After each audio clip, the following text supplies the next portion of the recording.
In behalf po, ni Kap Marco Ulanday, no? Kami naman po sa Barangay Tandang Sora, kasama po si SK Chairman, palakpakan po natin, SK Chairman Jules Maco, ay patuloy po na makikisa sa bawat proyekto at programa ng Belchora, no? Lalo-lalo na, kasi po ang inyong pong lingkod ay nasa committee ng Health and Sanitation.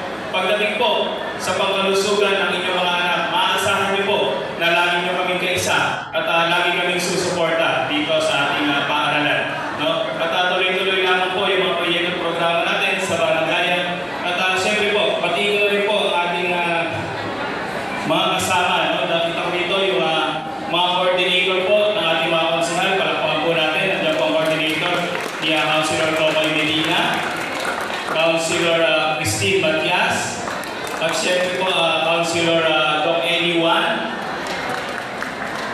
Ang ating kanina, nandiyan sila Jerome, mula sa opisina ni Vice Mayor Gian Soto. And of course po, no, yung ating